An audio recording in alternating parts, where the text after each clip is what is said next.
because he scored X tries, which means that he can develop the rest of his game without the pressure in the same way, I think. Yeah, I think so. Yeah, I think he had something that he was succeeding in, like you say, that meant that he could then, and also he had people like Sinfield. He had people like a spell where there was like a Gary Connolly in the side, or a Duneman, or someone experienced. He had such a big team, big names, experienced players around him. Yeah, it's kind of a team that was easy to bring people through it. Yeah. Yeah. And I do think that does show, and that's possibly, Sneed's talent is his kicking, but that's very obvious when that doesn't go right, whereas getting on the end of a support play, that's not always so noticeable when you don't get that right, I don't think. Yeah, fair enough.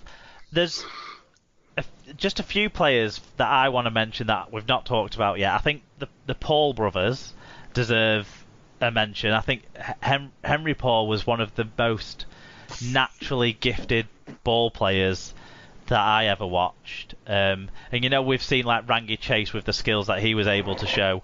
I feel like Henry Paul had all of that and more. But it was just before it was so easy to clip off highlight reel moments of people because the cameras weren't quite so clear. Because I think Henry Paul had all of that skill. I really loved watching him play as a player, even when he was at Bradford and not at Wigan anymore. And George Williams, I can't ever not have a soft spot for George Williams. I think, he's a player that's a run-pass kick threat, and I really believe he is. And you talk about people who've struck partnerships with other players. I think the partnership that he was able to develop and build with Farrell, Gildart and Burgess, I think was just out of this world at times. And I really think Wigan fans have too much of a negative view on George Williams for no good reason, because the amount of tries that he created, that he scored, he could be a support player on the inside for long range tries. He could be the man who put in the short kick near the line. He would play the short pass, he would play the long pass. I mean, the pass out for Makinson's try in that game against New Zealand that we talked about last week was showed all of what he can be in that game. And I think rightfully Johnny Lomax is probably talked about as the standout Super League standoff in the last few years, but I think George Williams really should be talked about in the same breath, and I'm not quite sure what's missing there, to be honest, because everyone doesn't seem like I do. Yeah, he goes missing sometimes, as we saw in London last year.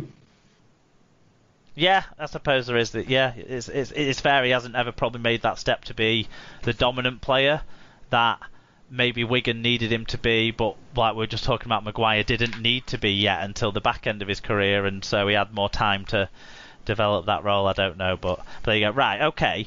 Are we ready for a quiz? No. Ooh, no. I hate quizzes. Never doing them again. I think if there's lots of players that we haven't quite touched on yet, this quiz might touch on a few others that we've not mentioned so far. So it's mostly recent past, this quiz, so I think you'll be alright.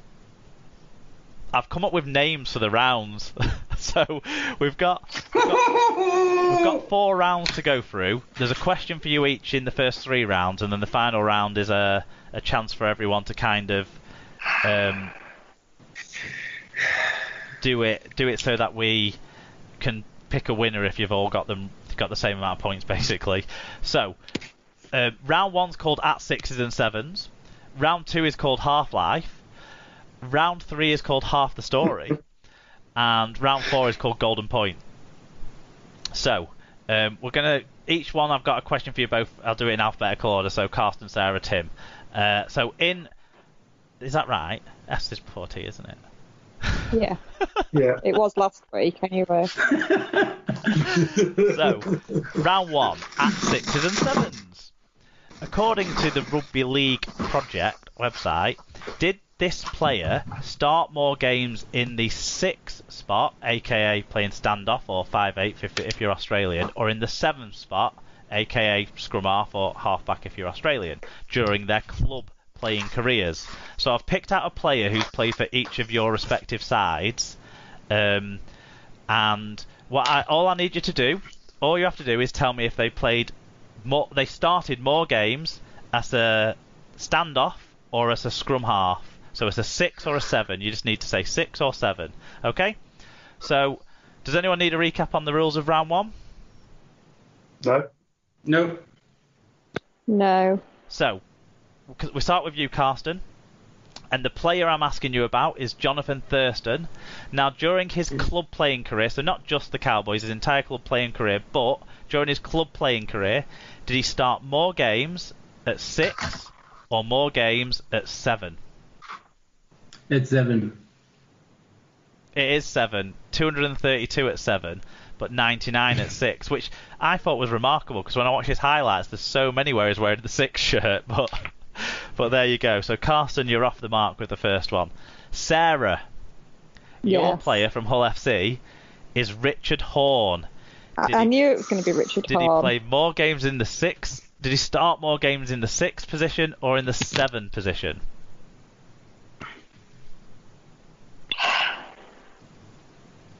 Well, alongside Cook, he was always 7, but then alongside Brook, he was 6. I hate quizzes. To be fair, I have given you the toughest one here. 7. 7 is correct. He played 160 at 7, whereas it was 149 at 6. That's pretty close. Yeah, well deduced there. Well worked out. Tim, for your player, I had to go with a player who didn't play as many of his games in his career for your side, because otherwise there was no one that worked out well. So, the one that worked out well is Danny Maguire. Ooh. Did he play more of his club career games starting as a 6 or starting as a 7? I'm going to say 7. No, you're incorrect. It's 6. 259 club games started as a 6, 150 as a 7. So, bad luck, Tim. We move on to round 2, which is called Half-Life. And all I need you to do is name these former Super League halfbacks from their playing career records. So I'm going to read out a list of when they started, when they finished, and the names of all the clubs they played for in the order that they played for them. Okay? Does anyone need me to recap the rules of Half-Life? No, just shoot me. So, Karsten, for you, I've tried to play friendly and picked a player who mostly played in the NRL but did have a spell in Super League. So, get ready. This player made his senior debut, which was in the NRL, in 1999, and he played his last season in 2013. The clubs he played for, in order, were Canberra, the Roosters, Parramatta, Melbourne, Wigan, then Melbourne again. Finchie. Yes, Brett Finch. Sarah, your player made his senior debut in 2006 in Super League and played his last season in 2017. The clubs he played for, in order, were Catalans, Wigan, Canberra, Hull KR, the Newcastle Knights, and Salford.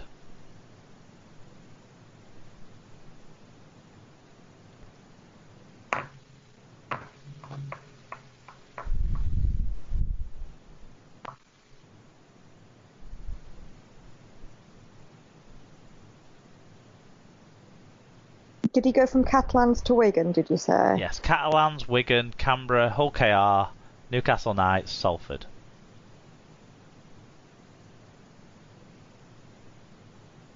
I'm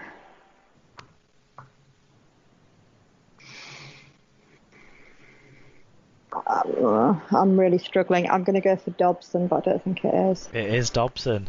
It is Dobson. Oh, is it? Yeah. Tim, I feel like I've done you badly with this one now. I'm looking at it. Anyway, let's see if you can get it. He made his senior debut in the Super League in 1997 and played his last season in 2012. His clubs were Castleford, Wigan, Harlequins Rugby League, so he played for them when they were Harlequins, not London, and then Castleford again. So that's Castleford, Wigan, Harlequins Rugby League, and Castleford again.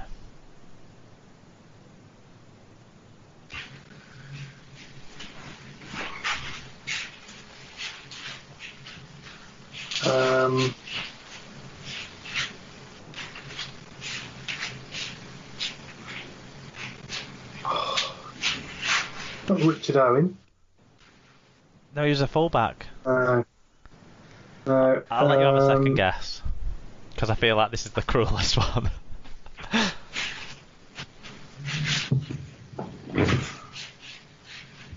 Trying to think through that Harlequins era, who it could have been.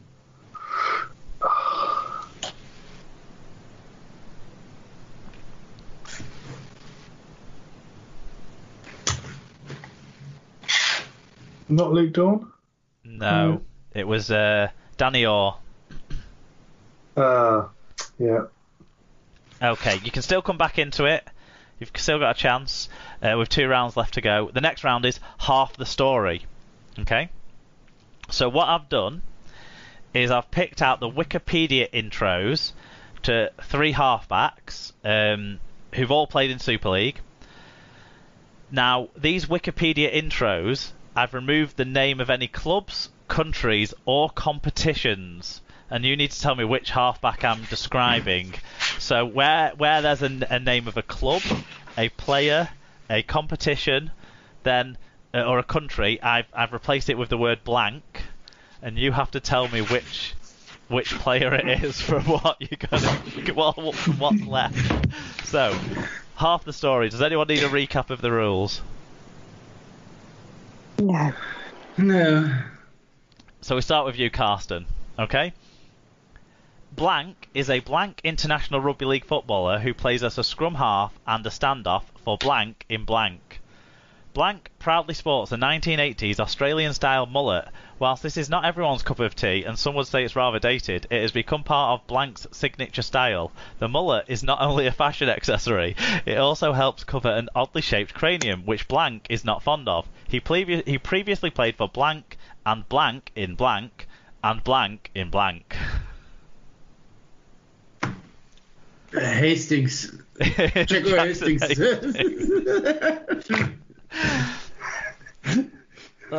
That's one of the funniest intros I read of any player that I read. So well done, Carson. 3 from 3 so far. You're leading the way. Sarah, you've got a chance to make it 3 from 3 as well. Blank is a blank former professional rugby league footballer who played in the 1990s, 2000s and 2010s, and rugby league and rugby union coach in the 2010s. He played at representative level for blank and at club level in blank for blank, blank and blank, and in blank and blank for blank and blank. As a standoff, loose forward, as a standoff or loose forward, and has coached rugby league for blank and blank as assistant coach, and in rugby union for blank as the skills and backs coach.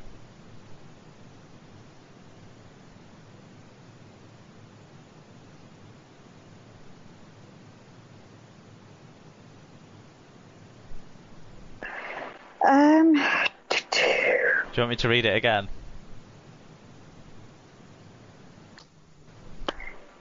Yeah, you cut out part way through. I mean, I think it was possibly only in the middle of a list of blanks, but it's all right. There's a run of like 8 blanks in 7 words.